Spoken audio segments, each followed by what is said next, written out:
Assalamualaikum warahmatullahi wabarakatuh. Waalaikumsalam warahmatullahi wabarakatuh. Selamat sore, sore yang berhujan di Medan. Ya, di beberapa tempat hari ini sudah mulai turun hujan ya. Ya, cukup lebat. Kita pertama menghimbau agar hati-hati bagi yang di jalan ya, karena bisa saja ada pohon tumbang gitu kira-kira Bang. Ya, kalau di Medan ya hujan deras. Hujan deras yang disertai angin. Angin koncang. Angin koncang. Ini harus berhati-hati. Sangat berbahaya. Ya, ini kita langsung saja. Ini ada seperti biasa ada 3 berita pilihan kita yang memang menjadi sorotan. Hari ini terbilang apa ya, banyak dibaca juga oleh pengguna media sosial. Silakan Bang. Ya, ini yang pertama ada apa? Yang pertama kita ke Medan dulu. Ini ada seorang laki-laki bernama Juli Saputra, umur 40 tahun. Beliau ditangkap polisi karena menipu. Menipu, tetapi menipu dengan menggunakan seragam Brimob. Brimob ya. Seragam Brimob. Dan setelah ditangkap dan diperiksa, ini kerugian sedikit sebenarnya, 500.000, tapi sering gitu. Rutin ya. 500 kali 4 orang. Ya, sering juga sembako dan lain sebagainya. Sembako. Nah, coba dia menipu dengan menggunakan seragam polisi itu yang menjadi persoalan. Oh, karena pakai pakaian Brimob dan juga identitas Brimob palsu. Ya, dia ada pangkatnya dan lain sebagainya. Tapi ketika ditangkap dan diamankan, kemudian diinterogasi, ketahuan bahwa beliau sebenarnya punya cita-cita menjadi polisi. Oh gitu, punya cita-cita ya. Dia jadi polisi, nggak jadi. Akhirnya nggak tahu, entah stres entah apa. Beli seragam polisi. Seragam polisi. Bagus dia beli jaket kayak saya lah. Ya kan, US Army. ya kan? Namanya tapi jangan nipu. Jangan nipu ya kan? Oke, kita lihat ada videonya. Ada ya, kita lihat video Pak Brimob Gadungan.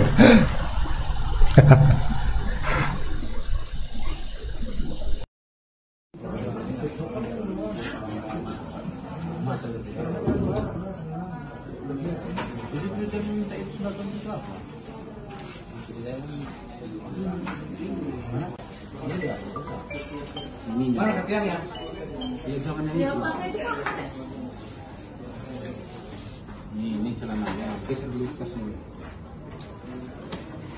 Ini celananya, ini Surya, jangan bilang ini ntar bilang. Merek Juli ini bahaya. Nggak boleh, nggak boleh ini. Beri itu apa namanya enggak? Kelas Juli.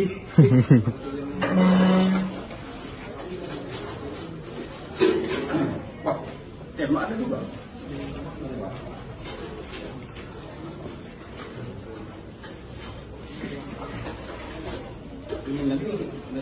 Ya, jadi dapat saya informasikan bahwasannya kami sedang menangani perkara polisi gadungan. Jadi berdasarkan informasi warga, ada kecurigaan warga terhadap orang yang mengaku anggota Brimob, kemudian menghubungin kami, kemudian piket beserta Pawas langsung menuju ke TKP di Tanah Garapan Laut Dendang. Setelah kami amankan, pelaku bernama Juli Saputra dan korban adalah Ali Sikbar. Jadi si pelaku ini yang mengaku sebagai anggota Brimob, kenapa dia melakukan itu? Jadi dia pengen menjadi polisi dan suka dengan polisi. Kemudian dia di lokasi tersebut meminta sesuatu kepada si korban, yaitu berupa sembako.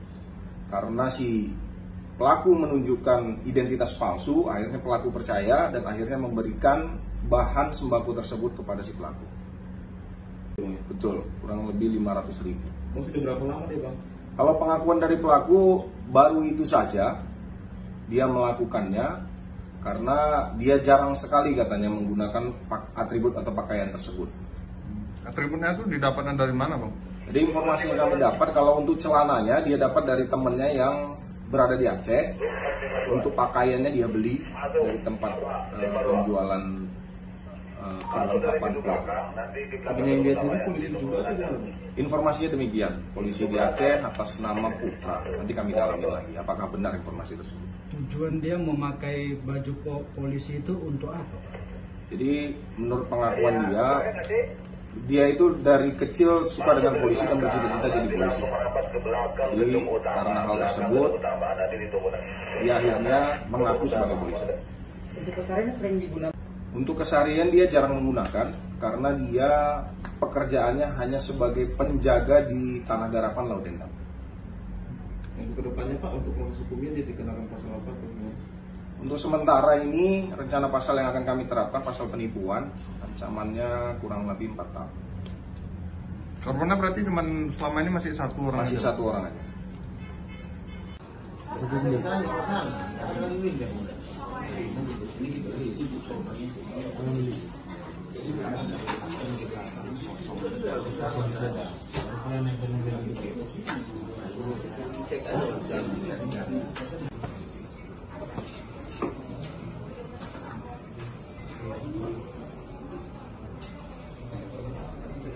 Ini adalah nanti ini disuruh lagi tak kemana-mana.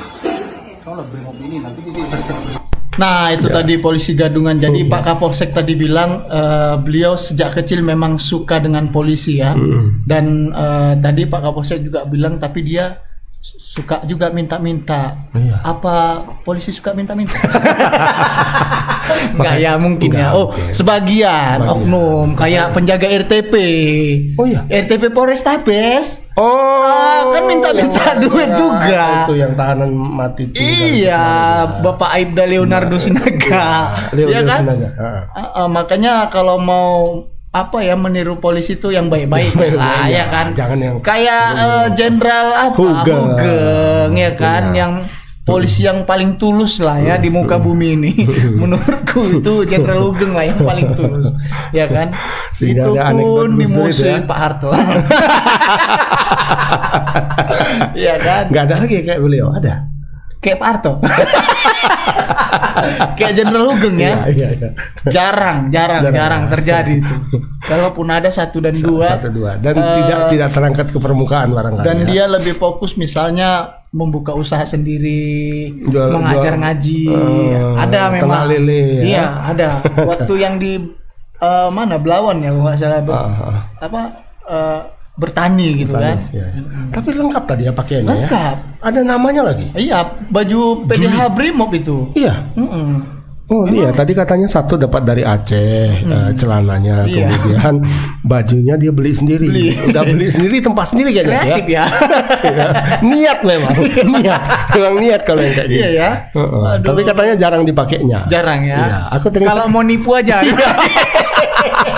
Kurasa iya. Iya kan.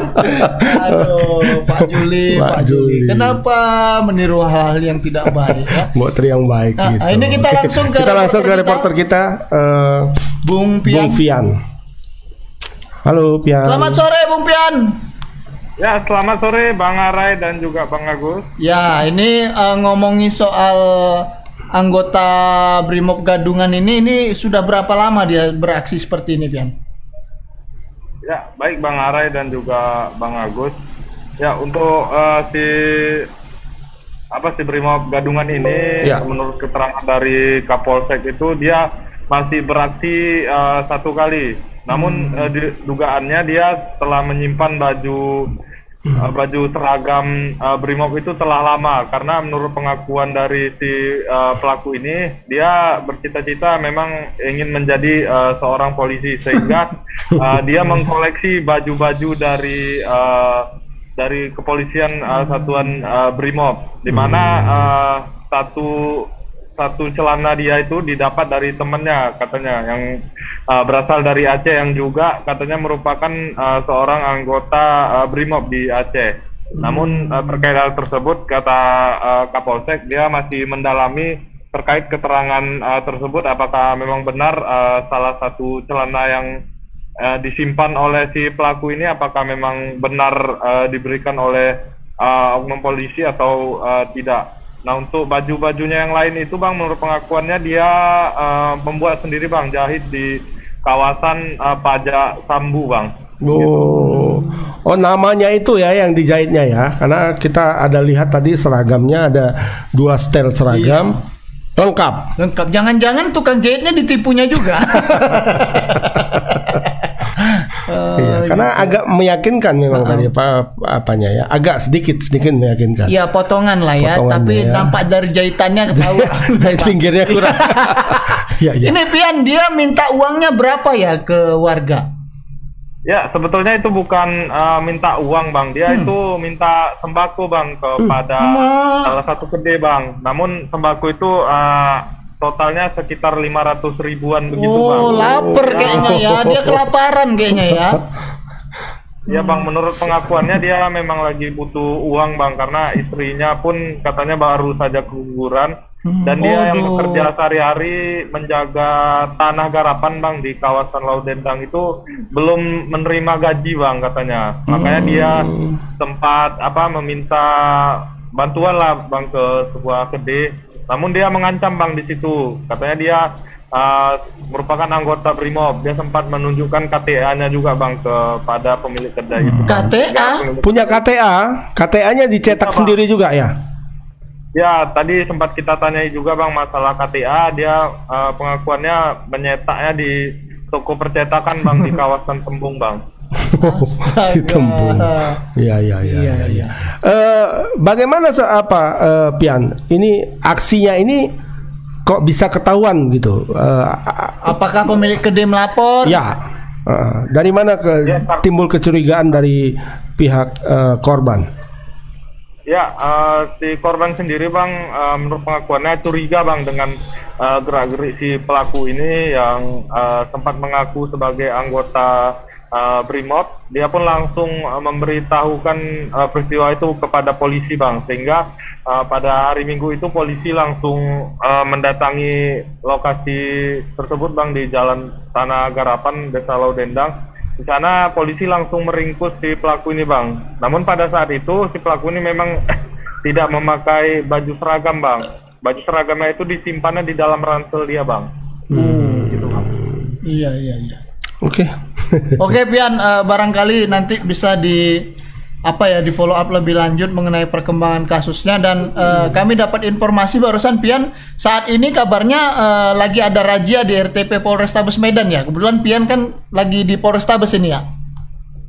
Iya, Bang, kebetulan tadi memang pihak kepolisian tadi sempat menggelar apel, Bang, tidak lama langsung masuk ke dalam RTP, Bang, untuk melakukan razia, Bang, di dalam RTP. Namun untuk pihak media sendiri, Bang, tidak diizinkan untuk masuk ke dalam, Bang. Iya, baik. Ini kalau boleh tahu, Pian, mungkin netizen juga ingin tahu, ini razianya ini apakah berhubungan dengan kasus yang terakhir terjadi ya?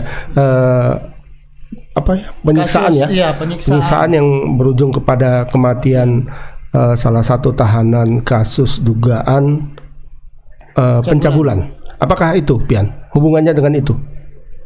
Ya, sampai sejauh ini, Bang, kita masih menunggu konfirmasi dari Kapolrestabes, Bang, terkait apakah memang razia itu digelar karena ada tahanannya mati terkait kasus tahanan mati kemarin. Karena, Bang, sesudah kejadian kemarin, ya Polres juga sudah menggelar razia, Bang, dan sebagian dari tahanan juga sempat dilimpahkan ke lapas, Bang, beberapa saat waktu kejadian sekitar bulan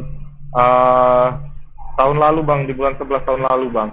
Mungkin ini juga langkah yang diambil, Bang, terkait adanya dugaan pemerasan, Bang, yang dilakukan oleh anggotanya. Nah, sampai sejauh ini, Bang, kita masih menunggu, Bang, keterangan dari Kapolres, Bang, apakah memang razia tersebut diperuntukkan untuk kasus yang kemarin itu atau tidak, Bang. Oke, baik, Pian. Barangkali nanti bisa ditindaklanjuti kiranya apa hasil dari razia RTP ini, apakah ada ditemukan narkoba atau benda-benda terlarang, mungkin nanti bisa dilaporkan lebih lanjut, Pian. Itu saja, Pian. Terima kasih banyak atas laporannya. Selamat sore, selamat bertugas kembali, Pian. Selamat sore, Bang Arai dan juga Bang Agus. Ya, itu laporan dari Bung Pian ya soal tadi kasus adanya oknum Brimob Gadungan ya. Gadungan dan juga kayaknya kelaparan memang dia, nggak kerja, belum gajian. 500.000 Kasian ya. Juga ternyata 500.000 bukan bukan uang tunai, tapi sembako yang lumayan bernilai 500.000. Lumayan beras, juga, beras, Indomie, gula, garam, ya. Cair juga ini. Tapi katanya baru sekali dipakai. Hal-hal ya kalau yang ketahuan untuk koleksi bang. Kalau saya memang kalau koleksi. Ini beda dia. Ini dia koleksi, ya kan? Iya, tapi janganlah pula pakai pakaian dia kalau baju brimob ya kan? Kita bukan koleksi namanya itu ya. Itu nyari penyakit ya kan? Itu yang dibilang dulu anekdot gila polisi ya. Ini ya gila polisi ya. Ada ya polisi kan? Yang gila ada yang gila polisi ya. Tertentu ada yang gila polisi. Polisi gila digaji loh. Iya. Ada yang katanya dia udah dimasukkan ke rumah sakit jiwa. Sekarang kemana tuh? Itulah nggak tahu ya. Ya kasihan juga sebenarnya bapak itu ya, mengalami kan? satu depresi peristiwa yang sangat memukul. Tragis ya. Nah kemudian dimasukkan ke RSJ. Sekarang nggak tahu kita masih sana atau enggak? Kayaknya udah enggak lah. Enggak ya. Pak Sekda pun hilang. Pak Sekda hilang ya. Kemana Pak Sekda ini? Ya, oke. Itu berita yang pertama kita akan lanjut. Kita lanjut ke berita kedua. Kita masih dari Medan ini. Sidang barangkali Tribuners masih ingat dulu ada peristiwa vaksin, penyuntikan vaksinasi siswa SD yang disuntik vaksin kosong. Nah itu ternyata kasusnya itu terus bergulir dan sudah masuk ke pengadilan persidangan. Persidangan dan tadi direncanakan menjalani pemeriksaan sidang dakwaan ternyata gagal gitu dengan terdakwa alasan sudah terdakwa namanya sudah terdakwa Dokter Gita. Sebut saja Dokter Gita. Iya, sama nama reporter. Iya, nama reporternya ya. Iya. Nah, itu tapi sidangnya gagal. Karena jaksa mengaku belum siap begitu. Jaksa mengaku belum siap. Namun yang juga menarik adalah di depan Gedung Pengadilan Negeri Medan itu ada aksi unjuk rasa yang dilakukan oleh rekan-rekan dari Dokter Gita. Jadi teman-temannya mendukung Dokter Gita ya, walaupun dia sudah mengakui pernah melakukan suntik vaksin kosong begitu. Tapi didukung ya? Didukung. Mereka menganggap itu kriminalisasi terhadap Dokter Gita. Terus kalau anak-anak yang disuntik vaksin kosong itu bukan bentuk kriminal ya? Enggak sengaja. Ya. Oh ini apa ya? Kayak jiwa korsa ya? Iya. Ada juga ya? Ada kayaknya. Tapi kalau jiwa korsa itu maunya membela yang benar gitu. Maju tak gentar, membela yang benar. Jangan maju tak gentar, membela yang bayar. Ini bukan saya menuduh, bukan. Maksudnya ini slogan-slogan. Ya ini ada videonya bang ya. Ada videonya. Ini video aksi unjuk rasa yang kita lihat.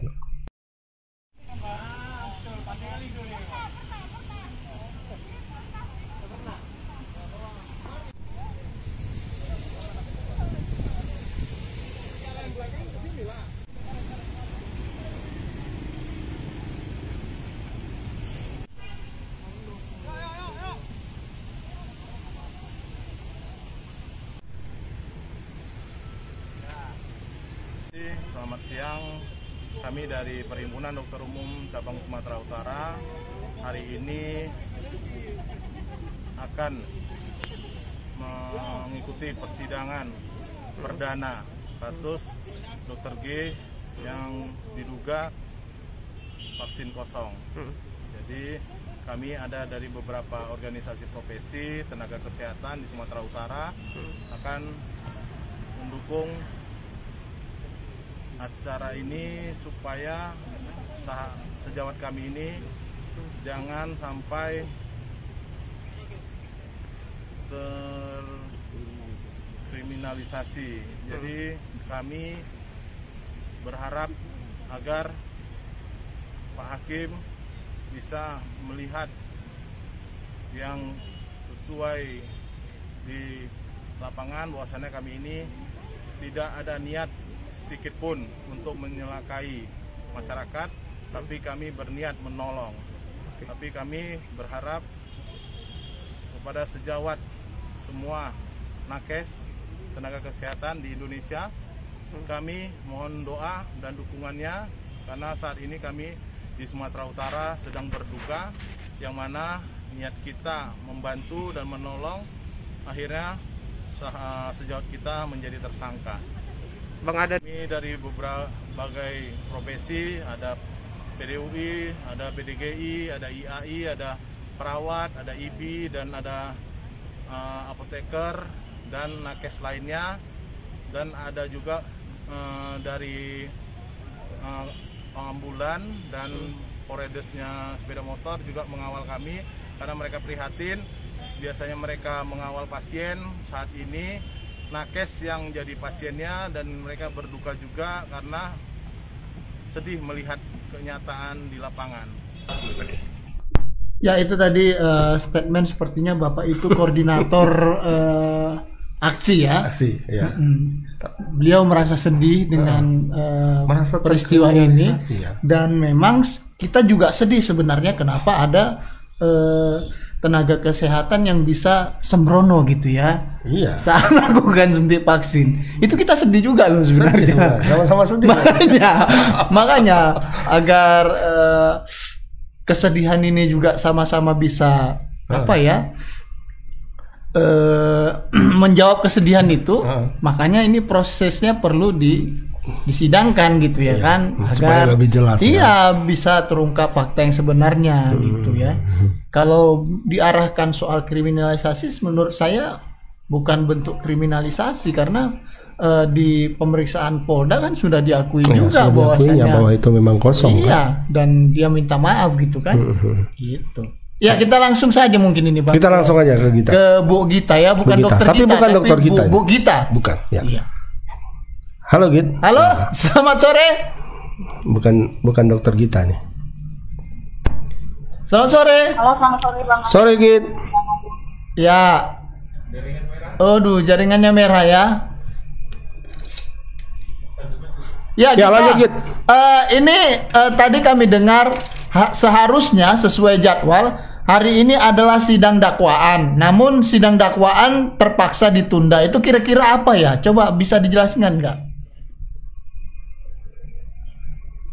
Ya, tadi harusnya memang hari ini dilaksanakan sidang perdana terkait perkara dugaan penyuntikan vaksin kosong yang dilakukan oleh terdakwa oknum dokter bernama Tengku Gita, yang mana seharusnya sidang tersebut beragendakan dakwaan dan dilaksanakan sekitar pukul 1 sesuai dengan jadwal yang sudah tercantum di sistem informasi penelusuran perkara Pengadilan Negeri Medan. Tadi juga memang saya sudah tadi pagi sudah mengkonfirmasi juga kepada Humas, dan dia juga membenarkan bahwa seharusnya hari ini memang sidang perdana. Namun tadi sekitar pukul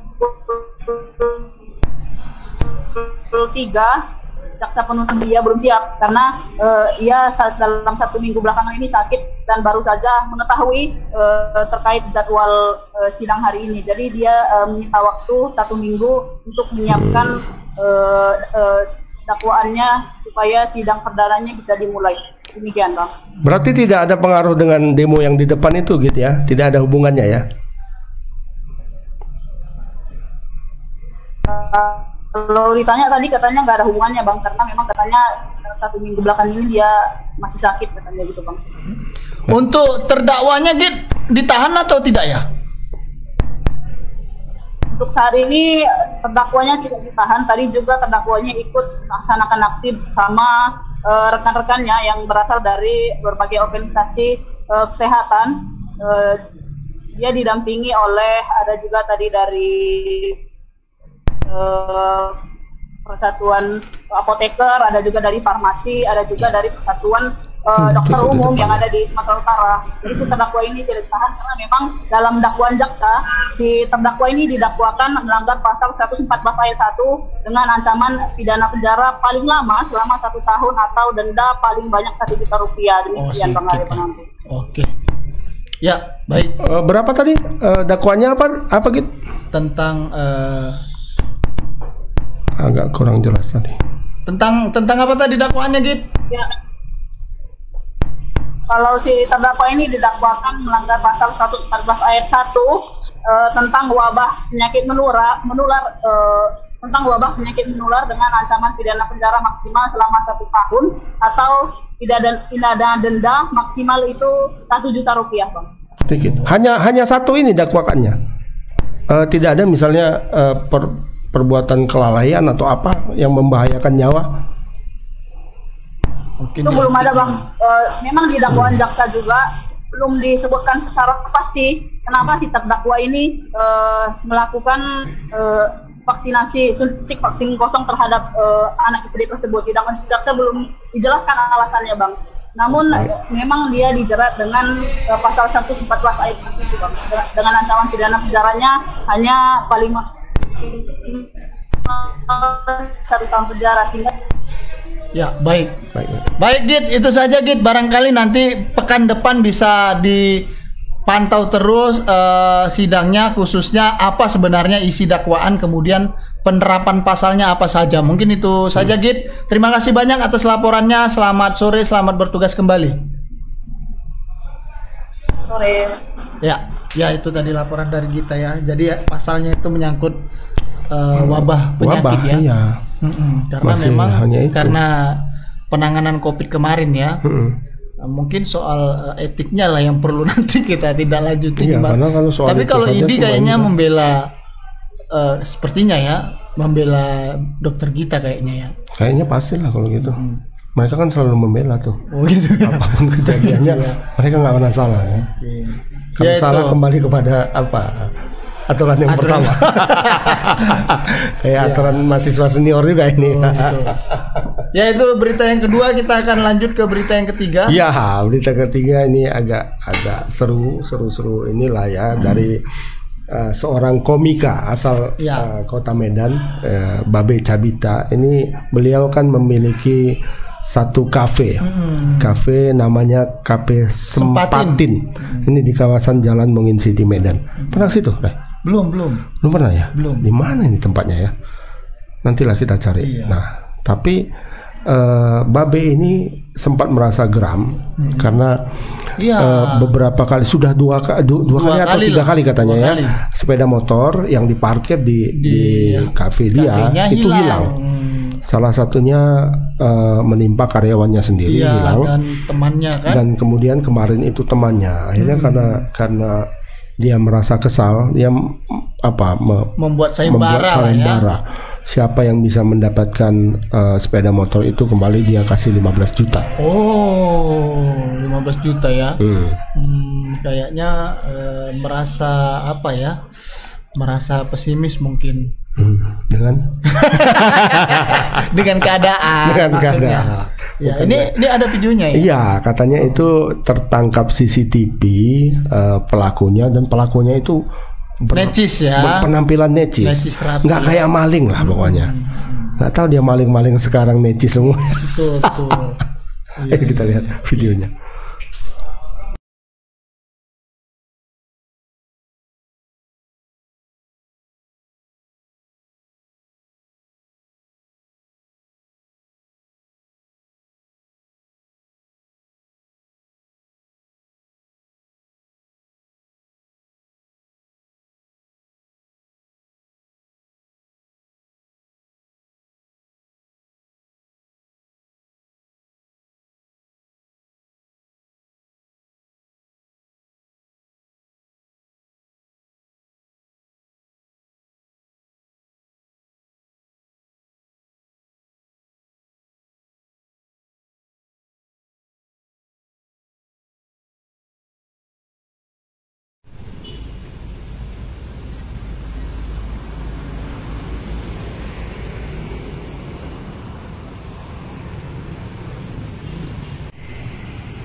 Mulanya itu kita datang ke sini sekitar pokoknya kejadian itu malam, sekitar jam 8 malam.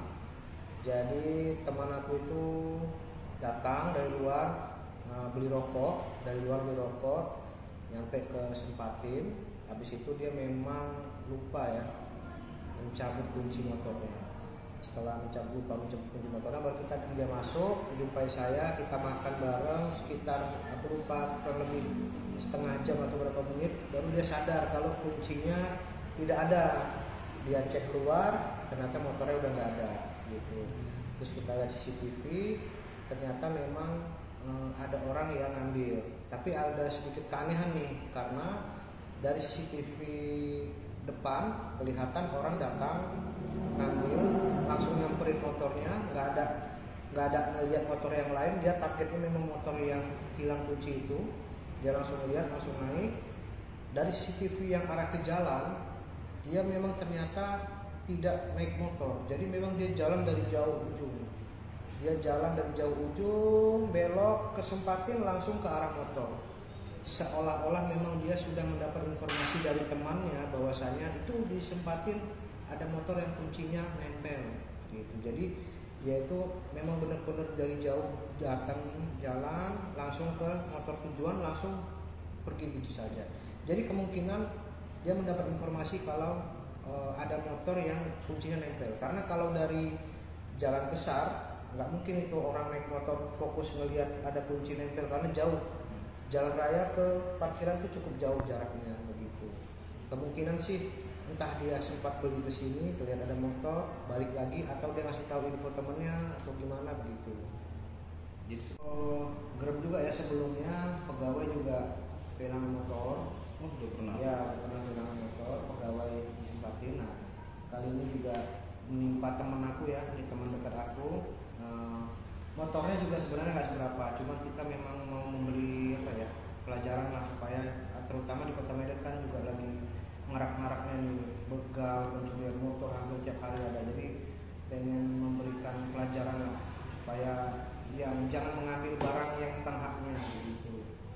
Dan orangnya juga ciri-cirinya sepertinya juga orang yang mampu ya, badannya bagus, tegap, rambutnya rapi, pakainya juga pakai sepatu, pakai jaket. Memang benar-benar orang yang necis lah, bukan orang-orang yang susah-susah kali aku lihat gitu. Makanya sengaja aku berikan sayembara nih, dan sengaja diberikan harganya lebih mahal dari harga motornya, supaya orang yang mengetahui informasinya, bisa saudaranya atau keluarganya atau temannya bisa memberikan informasi itu, kita kasih hadiah uangnya, dan temannya yang dilaporkan itu bisa mendapatkan pelajaran juga lah, untuk kebaikan dia juga ya, gitu. Berarti total sebelumnya karyawan aku juga curian motornya. Dan ini sudah dilaporkan ke pihak kepolisian setempat? Sudah, jadi sebelum aku membuat ini di Instagram, aku udah laporan juga ke Polsek gitu. Sudah ada IP-nya, jadi nanti ketika ketangkap orangnya, kita akan serahkan informasinya ke pihak yang berwajib. Ya, itu tadi keterangan dari Babe Cabita, komika kita asal Medan, yang merasa geram dengan aksi pencurian di KP-nya ya. Sehingga akhirnya memberikan hadiah sayembara yang harga yang jumlah uangnya lebih besar daripada harga sepeda motornya sendiri. Tadi yang hilang Beat kayaknya ya. Beat itu berapanya sekarang? Memang Beat dijual cepat 3 juta laku bang. Dibuang ke kebun-kebun sawit sana untuk ngangkat-ngangkat dodos ya. Iya. Laku. Apalagi tengok masih bersih kan. Orang jual cincang aja, bukan saya pemain. Bukan. Oh, ini yang pernah kita liput kemarin ya? Iya, yang di sana. Liputan khusus ya? Iya, dari Serdang ya kan? Serdang Bedage. Hah? Serge, oh Serge ya? Serdang Bedage. Nggak jauh dari kantor polisi ya? Nggak jauh, dekat. Belakang katanya. Iya. Kok bisa ya? Itu dia, kita langsung saja ke reporter kita yang sudah menunggu untuk melaporkannya. Selamat sore, Wai. Selamat sore Bang Agus dan Bang Arai. Ya, Wai, ini kan menurut informasinya sudah 2 kali terjadi. Kemudian juga kasus yang kedua terjadi karena memang pemiliknya lalai meninggalkan kunci. Nah, pertanyaannya, Wai, apakah di tempat usaha itu ada satpamnya atau tidak? Nah, kalau untuk satpam sendiri memang nggak ada ya, Bang. Nah, tapi untuk beberapa saat atau beberapa hari biasanya itu ada petugas jaga parkir begitu. Nah, pada saat itu tragisnya memang petugas jaga parkirnya itu nggak ada di situ. Jadi ketika itu memang kata Babe sendiri biasa ada itu petugas jaga parkir yang ada di situ untuk nongkrong. Mungkin karena saat itu tidak terlalu ramai, jadi petugas jaga parkirnya tidak lagi di situ gitu. Dan Nah, AC memang kunci itu memang nyangkut, dia lupa membawa kunci itu sehingga orang gampang melihat itu. Dan Babe katanya curiga kalau itu mungkin salah satu orang yang pembeli gitu. Dia membeli, keluar dan melihat kunci itu dan mengabarkan sama rekan yang lainnya mungkin, karena dia katanya jalan dan langsung mengarah ke arah kereta tanpa melihat kanan kiri lagi gitu. Dia hanya melihat di depan nggak ada orang, di belakang juga nggak ada orang, dia langsung pergi dengan santai begitu. Iya. Ada nggak kemungkinan melibatkan mungkin orang dalam, pemuda setempat atau orang dalam? Nah, dicurigain itu Bang, di orang-orang sekitaran yang ada di situ, karena memang kondisi di situ dekat simpang ya, dan di beberapa persimpangan di situ biasanya banyak orang, dan kemudian ada kede-kede yang biasanya orang nongkrong di situ. Nah, kemungkinan walaupun nggak orangnya langsung, artinya orang yang melihat mungkin saja teman atau kerabat-kerabat mereka yang di sana yang disuruh, yang diberikan informasi begitu kalau ada kereta yang kuncinya nempel gitu. Iya. Polisi sudah melakukan pemeriksaan belum, Boy? Misalnya datang ke olah TKP dan sebagainya, mewawancarai pemilik, kemudian pegawai dan sebagainya untuk mencari informasi. Kalau sampai sejauh semalam kita wawancara dengan Babe belum ada ya Bang. Tapi kita belum follow up sih sampai sejauh ini bagaimana perkembangannya 1 hari setelah Babe memberikan laporan ke Polsek Medan Baru. Namun semalam sudah dilaporkan, kemudian juga Babe sudah bersama kawannya Ian ya. Sebenarnya itu adalah sepeda motor milik temannya Ian yang kemudian itu semalam mereka bersama Babe sendiri juga mendampingin Ian untuk pergi ke Polsek Medan Baru untuk memberi laporan begitu Bang. Oke. Belum ada ya dari Polsek, belum ada informasi ya? Belum ada informasi, tapi mereka membenarkan kalau sudah dilaporkan kepada pihak mereka gitu Bang. Mengenai pencuriannya sendiri, ini kabarnya bukan yang pertama ya, Wai? Bukan yang pertama, ini yang sudah kedua kali. Tapi memang agak sulit dapat ya kalau sepeda motor ya. Tapi CCTV sudah diserahkan ke polisi lah yang pasti ya. Sudah Bang. CCTV juga sudah diserahkan juga. Itu memang Babe semalam bikin sayembara juga karena dia geram begitu. Geramnya karena ini bukan yang pertama tapi yang udah kedua kali di kafe Sempatin di Jalan Mongosidi yang dikelola oleh Babe sendiri. Pada beberapa bulan yang lalu juga itu kereta atau kendaraan dari pekerja di Sempatin itu juga sempat dihilang, digondol maling, namun sampai sejauh ini belum ada kejelasan dari siapa pelakunya begitu. Makanya dia kepingin kali ketemu sama pelakunya ini siapa ya, meskipun nanti tentunya keretanya sudah tidak ada, itu bukan hal yang pertama, tapi melalui sembara itu dia pengen tahu siapa sih yang ngambil ini gitu. Oh gitu, karena geram ya. Geram ya. Oke. Wai, mungkin sedikit apa dari sini ya, melenceng dari sini. Tadi kita kembali ke yang kedua tadi, berita terkait dengan dokter ya, dokter Gita yang apa tadi yang meliput ininya di awal tadi kebetulan yang meliput terkait unjuk rasanya. Tadi kita kan terkait dengan persidangan di Pengadilan Negeri Medan. Unjuk rasanya itu yang meliput di tahap awalnya. Itu kira-kira penjelasan dari mereka apa sih, Wai? Kenapa sih mereka membela itu gitu? Oke, Bang. Nah, tadi kan ada juga dari perwakilan IDI ya, dari perwakilan Ikatan Dokter Indonesia di bagian hukum. Tadi ada Dokter Basri kalau aku tidak silap, dan kemudian juga ada tadi dokter dari Persatuan Masyarakat Hukum Kesehatan Indonesia yang juga tadi turut mendampingi. Jadi tadi ada 2 lembaga hukum yang berkaitan dengan kesehatan dan dokter Indonesia tadi yang datang di sidang dakwaan pertama ya Bang, untuk Dokter Gita atau Dokter G yang didakwa untuk melakukan suntik vaksin kosong. Nah tadi kita sempat tanya mengapa mereka membela gitu, melakukan pembelaan, malah justru tadi dari keterangan kedua belah pihak, yaitu baik itu dari IDI dan juga dari Persatuan Masyarakat Kesehatan Indonesia, itu menyatakan kalau Dokter G ini justru dikriminalisasi begitu, justru menjadi korban dari vaksinasi gitu.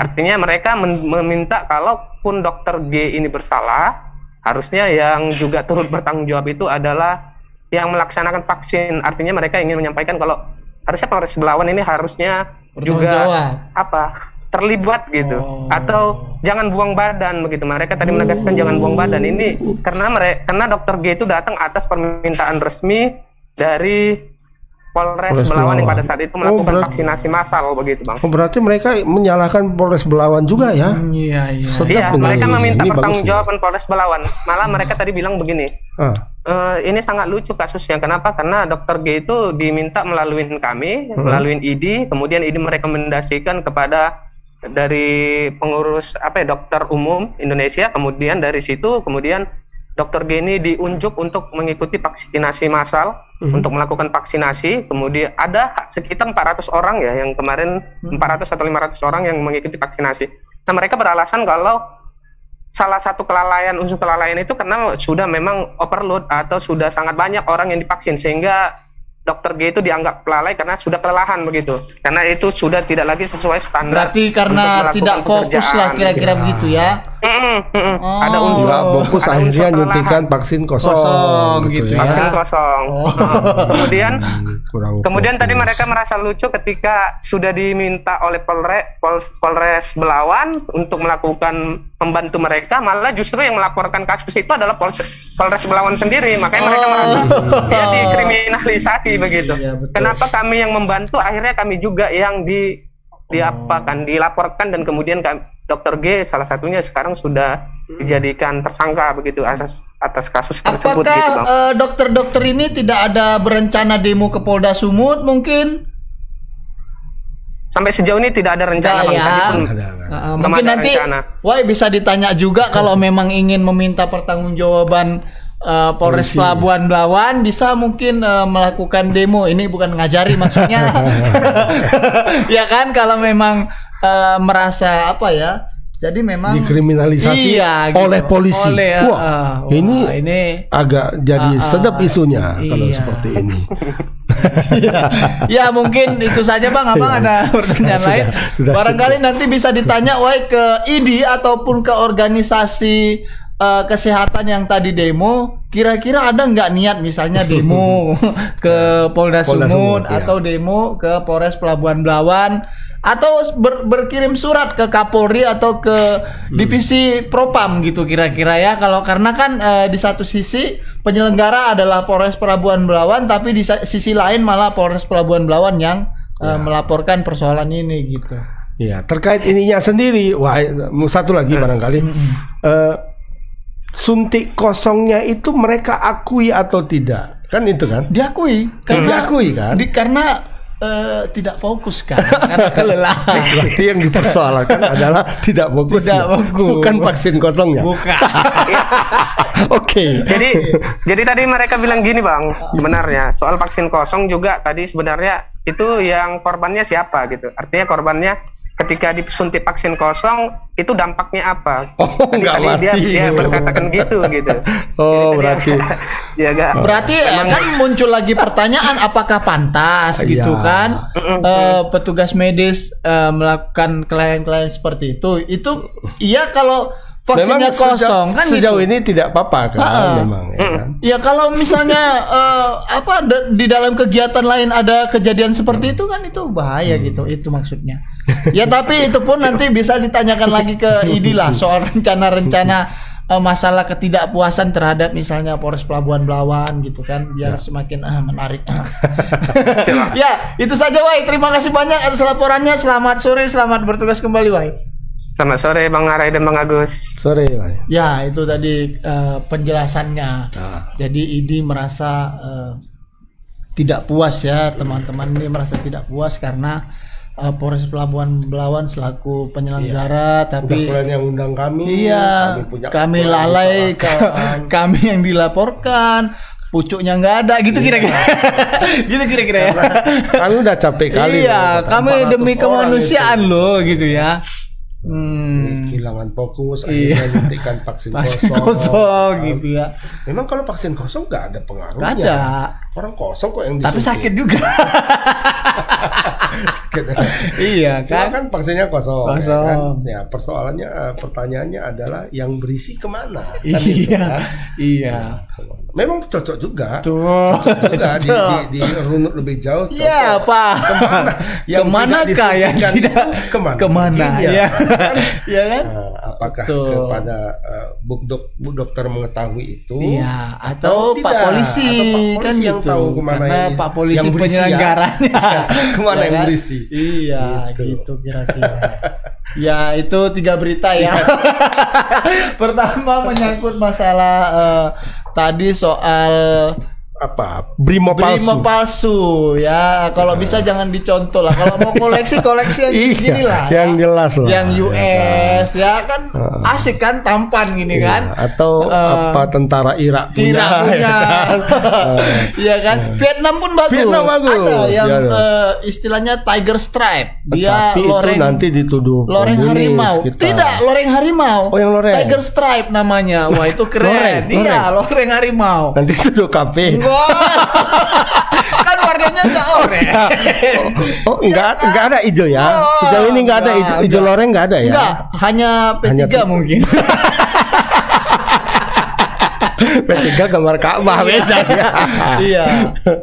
Jadi ya janganlah ya pakai seragam polisi. Apa? Mau jadi apa rupanya? Iya kan? Percuma aja. Iya, enggak digaji juga ya kan? Diakui masyarakat enggak kuliah.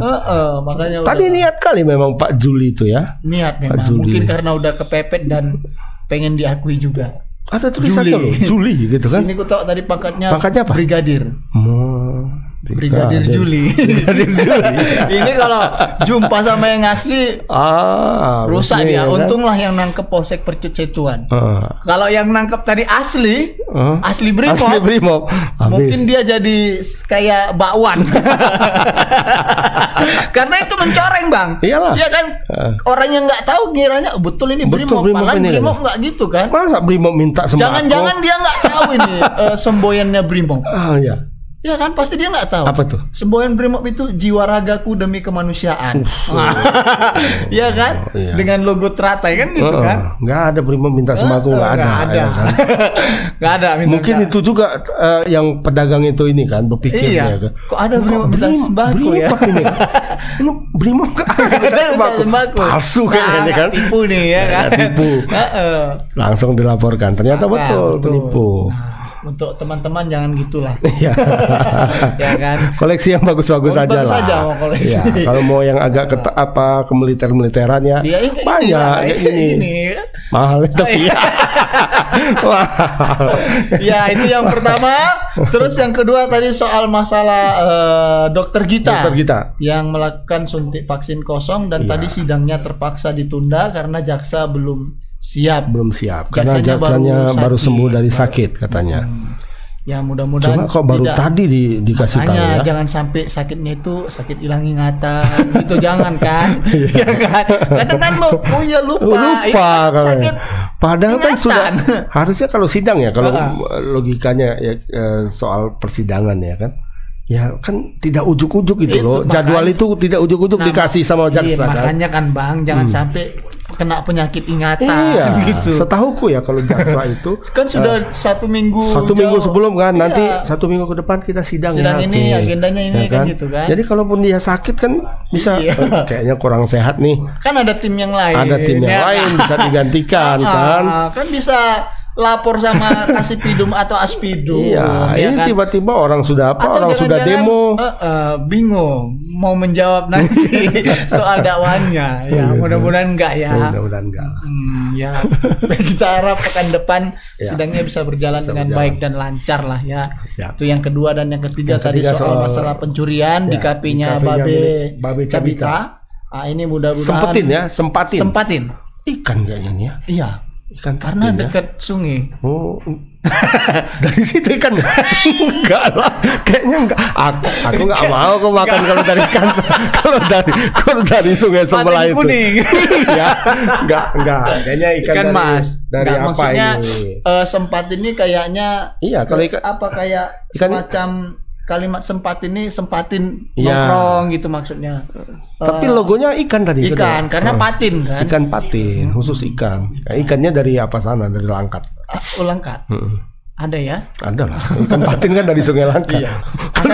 Asal jangan dari kolamnya terbit rencana. Ya, nggak mau kita kalau itu. Ya, itu yang ketiga ya. Itulah 3 berita yang bisa kami sampaikan hari ini ya. Tapi memang Ban, sebelum menutup ini karena sedikit saja. Ya. Ini belakangan ini heboh kembali soal adanya satu gerakan organisasi yang disinyalir merupakan gerakan-gerakan radikalisme. Radikal, Khilafatul Muslimin ya. Ya, saya nggak mau sebut namanya nanti mereka tersinggung ya kan. Gitu. Saya nggak mau sebut namanya. Tapi muncul beragam gerakan-gerakan yang mengusung khilafah konsepsi kepemimpinan Islam. Ya, menurut saya sah-sah saja. Mengajarkan soal kepemimpinan Islam itu sah-sah saja. Tapi jangan pernah mengajarkan soal aksi terorisme, jangan pernah mengajarkan aksi radikalisme. Kalau mau berjuang, berjuanglah ke negara-negara yang tengah konflik, misalnya ke Palestina, ya kan, ke Suriah sana gitu ya. Jangan pernah melakukan aksi-aksi terorisme di Indonesia karena bukan hanya 1-2 orang yang rugi, tapi juga bangsa Indonesia. Misalnya saudara-saudara melakukan aksi teror di tempat wisata, atau yang rugi nanti pengelola wisata, pemerintah daerah, kita juga Indonesia juga secara umum. Iya, betul. Pasti. Dan itu juga mencoreng nama baik umat Islam secara secara menyeluruh lah. Makanya juga janganlah jangan menyebarkan paham-paham radikalisme. Silakan saja mempelajari konsepsi kepemimpinan Islam, silakan, tidak ada yang melarang, tapi jangan pernah mempelintir ayat-ayat Al-Qur'an, apalagi itu kan. Itu jangan sampai dipelintir gitu ya. Membenarkan tindakan-tindakan pengeboman. Nah, ini yang susah. Karena kalau sudah membenarkan tindakan-tindakan pengeboman, Bang, nanti bisa dicekal kalau keluar negeri. Makanya jangan. Kayak Ustadz itu. Saya nggak mau bilang. Nanti ada yang tersinggung. Ya kan? Nah, ini juga buat teman-teman yang lagi gigih-gigihnya mengaji juga ya, hati-hati ya. Jangan sampai salah pilih guru ngaji ya. Itu yang paling penting. Iya kan, Bang? Saya pun bukan yang soleh-soleh kali, tapi jangan sampailah kita terpapar itu nggak sengaja itu, masuknya itu pasti nggak sengaja. Kita bersimpati, berempati kan. Dan sekali masuk susah keluar. Susah, makanya. Nah, itu ini bakal merugikan bukan saja diri kita, tapi bakal merugikan banyak orang lah. Poin pentingnya kita semua harus waspada terhadap paham-paham radikalisme, apalagi yang mempelintir ayat-ayat Tuhan ya. Jangan menurut saya jangan. Cukuplah ya aksi-aksi teror ini ya. Sakit kepala kita kalau udah ada aksi-aksi teror ini, karena nanti ujung-ujungnya membawa sentimen agama ya kan. Saling udahlah ya. Kalau kau mau ngebom di sana aja di. Iya, ada tempatnya. Ada tempatnya. Iya, di sana. Kalau ya kan? Atau kau ke Papua lah, ke Papua ya. Ya menghadapi KKB ya. Itu kita dukung lah. Nanti kita galang dana untuk teman-teman KF ya. Ya kan ada grupnya namanya KF. Ya. Jadi itu saja mungkin pesan dari saya. Kita semua harus hidup dengan damai. Iya, dengan damai. Kita harus merawat kerukunan. Jangan sampai lagi ada kau Islam, kau Kristen, kau Hindu, kau Buddha, itu jangan lagi lah. Itu hanya memecah-mecah belah kita gitu ya. Ya, agama kita ya kan. Untukmu agamamu, untukku agamaku, selesai kan. Kalau aku nggak gitu. Betul. Untukmu agamamu, untukku kau saudaraku. Iya kan? Iya, jadi cukup lah ya. Itu saja yang bisa saya sampaikan. Lebih dan kurang mohon maaf. Terima kasih banyak sudah mengikuti segmen Selamat Sore Medan dari awal sampai dengan akhir. Akhir kalam saya ucapkan fastabiqul khairat. Assalamualaikum warahmatullahi wabarakatuh. Selamat Sore Medan.